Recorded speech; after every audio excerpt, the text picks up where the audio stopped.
नमस्कार साथियों, स्वागत है आपका हमारे YouTube चैनल GK24 में। दोस्तों, आज के इस वीडियो में हम 22 दिसंबर 2021 के प्रीवियस ईयर क्वेश्चन पेपर से क्वेश्चन को करेंगे। इसमें हम EVS के कंटेंट के 15 क्वेश्चन को पढ़ेंगे। चलिए वीडियो स्टार्ट करते हैं आज के पहले क्वेश्चन से। आज का हमारा पहला क्वेश्चन है, किसी व्यक्ति ने गांधीधाम से नागरकोइल के लिए 12/10/2021 को ट्रेन के डिब्बे में प्रवेश किया। ट्रेन गांधीधाम से 22:30 पर चली, यानी 10:30 पर चली और 2 दिन के पश्चात अर्थात 14/10/2021 को 22:30 पर यानी 10:30 पर नागरकोइल पहुंची। यदि गांधीधाम और नागरकोइल के रेलवे स्टेशनों के बीच की दूरी है 2592 किलोमीटर, तो इस ट्रेन की औसत चाल क्या थी? ऑप्शंस आपके सामने हैं। क्वेश्चन में कहा है 12/10/2021 को चलती है, कहाँ से? गांधीधाम से, और 2 दिन के पश्चात 14/10/2021 को उसी टाइम पर 10:30 पर नागरकोइल पहुंचती है।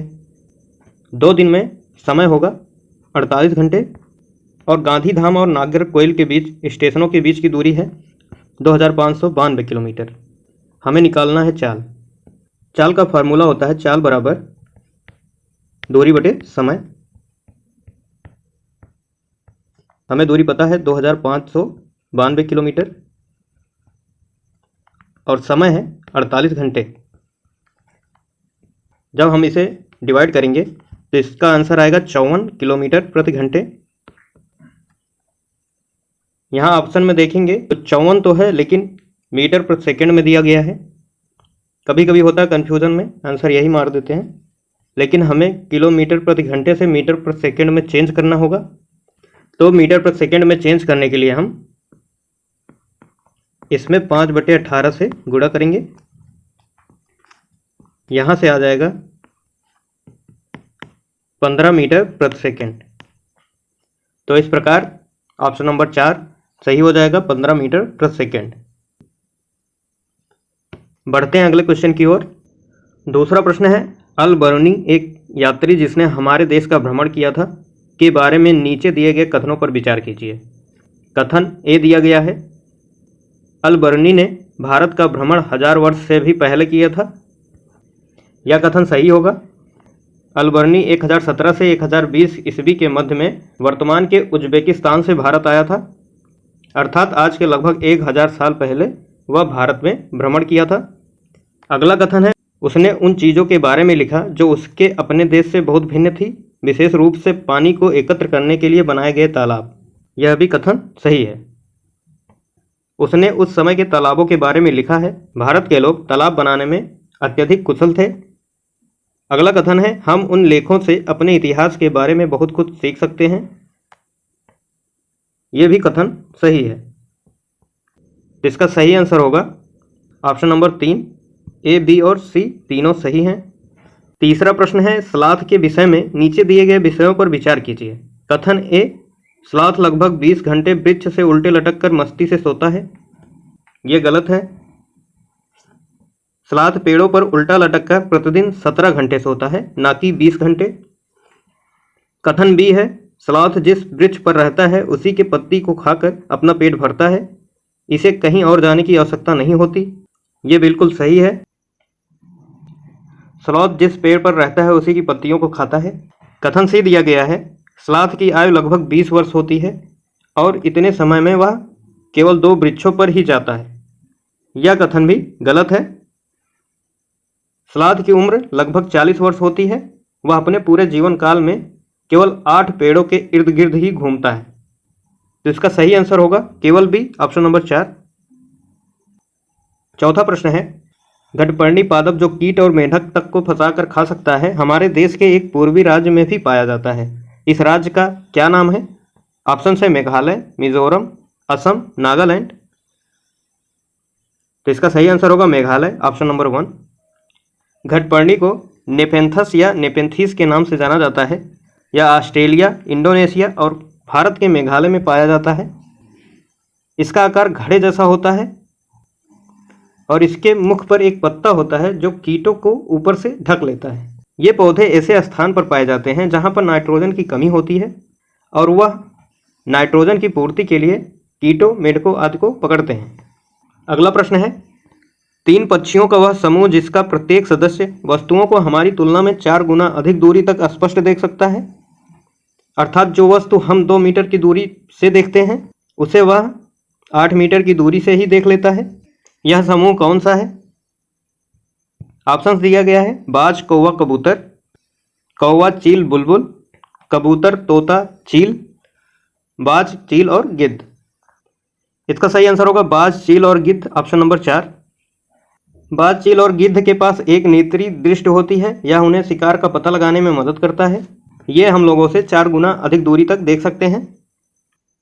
अगला प्रश्न है, नीचे दिए गए व्यक्तियों में से सबसे पहले मच्छर के पेट में झांका और यह सिद्ध किया कि मच्छर मलेरिया फैलाते हैं। आगे चलकर उसे उसकी खोज के लिए नोबेल पुरस्कार से सम्मानित किया गया। ऑप्शन आपके सामने है।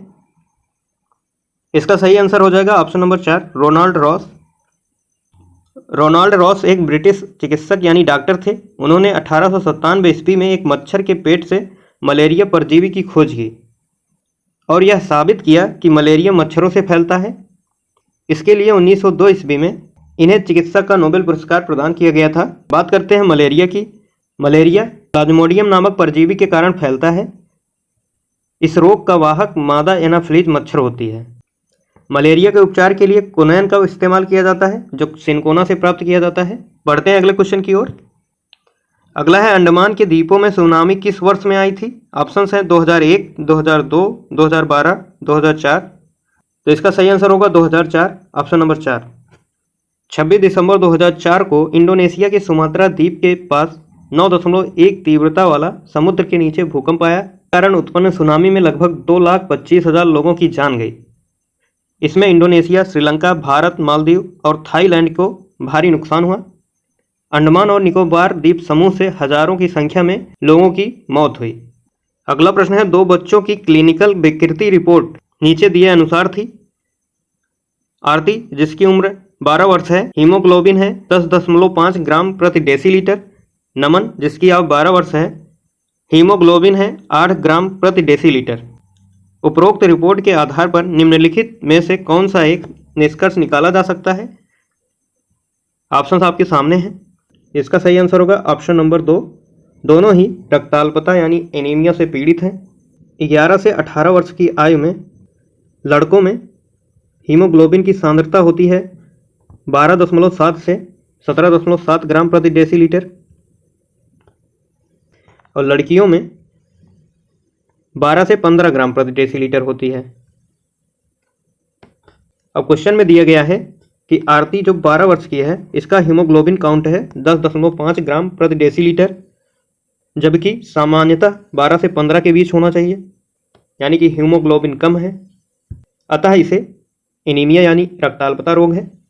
और नमन जिसकी आयु 12 वर्ष है इसका हीमोग्लोबिन काउंट 8 ग्राम प्रति डेसीलीटर है, जबकि इसका हीमोग्लोबिन काउंट होना चाहिए 12.7 से 17.7 के बीच में। इसीलिए दोनों ही एनीमिया से पीड़ित हैं। इसका सही आंसर हो जाएगा। अगला है, मिर्ची हमारे देश के लगभग हर हिस्से में उपयोग होने वाला एक महत्वपूर्ण मसाला है। इस मसाले को व्यापारी हमारे देश में कहाँ से लाए थे? ऑप्शंस हैं अफगानिस्तान, चीन, दक्षिणी अफ्रीका, दक्षिणी अमेरिका। तो इसका सही आंसर होगा दक्षिणी अमेरिका, ऑप्शन नंबर 4। इसे पुर्तगालियों द्वारा दक्षिणी अमेरिका से भारत लाया गया था और वो कहाँ से लाए गए हैं उनके लिस्ट हैं, आप देख सकते हैं। यहाँ दिया गया है टमाटर, आलू, हरी मिर्च, ये दक्षिण अमेरिका से लाए गए हैं। गोभी और मटर यूरोप से लाया गया है।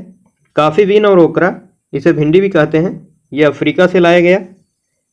और आम, संतरा, केला, मेथी, पालक, बैगन और मूली, इनका उद्गम भारत से ही हुआ है। प्रश्न नंबर 10, भारी वर्षा वाले क्षेत्रों जैसे असम में रहने वाले ग्रामीणों या लोगों को अपने घर किस प्रकार के बनाने चाहिए? ऑप्शन हैं बांस के घर, बांस के खंभों पर ढालू छत वाले घर, मिट्टी और फूस के बने घर, सपाट छतों वाले लकड़ी के घर। इसका सही आंसर होगा बांस के खंभों पर ढालू छत वाले घर, ऑप्शन नंबर 2।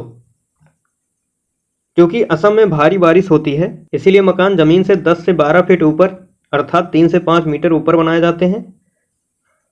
इसमें मजबूत बांस के खंभों का उपयोग किया जाता है। बढ़ते हैं अगले क्वेश्चन की ओर। अगला प्रश्न है, गुजरात के निकटवर्ती राज्य हैं। ऑप्शन आपके सामने हैं। निकटवर्ती का मतलब है कि पड़ोसी राज्य। मैप में देखते हैं गुजरात, ये गुजरात है, इसकी सीमा आप देख रहे हैं, ये सीमा किससे लगती है, ये राजस्थान है, ये सीमा है एमपी की, और ये वाली सीमा जो है वो महाराष्ट्र से लगती है। यानी गुजरात की सीमा राजस्थान, मध्य प्रदेश और महाराष्ट्र से लगती है। अर्थात राजस्थान, मध्य प्रदेश और महाराष्ट्र गुजरात के निकटवर्ती राज्य हैं। यहाँ देखेंगे इसका सही आंसर होगा ऑप्शन नंबर 4, राजस्थान, महाराष्ट्र और मध्य प्रदेश। प्रश्न है, आपका घर x पर स्थित है और आपका विद्यालय y पर स्थित है। अपने विद्यालय पहुंचने के लिए आप पहले ठीक उत्तर दिशा में 3 किलोमीटर जाते हैं। यहाँ पर हमारा घर x है और उत्तर दिशा में जाना है 3 किलोमीटर, ये मान लीजिए 3 किलोमीटर है। फिर आप ठीक पूर्व दिशा में 4 किलोमीटर जाते हैं। यहाँ से पूर्व कौन सा होगा, दाहिने साइड में जाएंगे तो पूर्व में जाएंगे, यहाँ से हम 4 किलोमीटर जाते हैं। y पर आपके विद्यालय के सापेक्ष आपके घर की न्यूनतम दूरी और उसकी दिशा क्रमशः क्या होगी। यहाँ पर हमारा y स्थित है, y जो विद्यालय, न्यूनतम दूरी ये वाली दूरी होगी हमारी न्यूनतम दूरी। अब ये बन जा रहा है हमारा समकोण त्रिभुज, और समकोण त्रिभुज में x से y की दूरी कर्ण की दूरी है। तो यहाँ से हम पाइथागोरस प्रमेय लगाकर x y का मान निकालेंगे। पाइथागोरस प्रमेय क्या होता है, इसके अनुसार कर्ण पर बना वर्ग लंब पर बने वर्ग और आधार पर बने वर्ग के योग के बराबर होता है। जो x y पर वर्ग है वह 3 के वर्ग के प्लस 4 के वर्ग के बराबर होगा। अर्थात ये हो जाएगा 9, ये हो जाएगा 16, बराबर आया 25। अब x y का स्क्वायर है तो इधर जाकर वर्गमूल हो जाएगा, तो यहाँ से हमारा आंसर आएगा x y 5 किलोमीटर।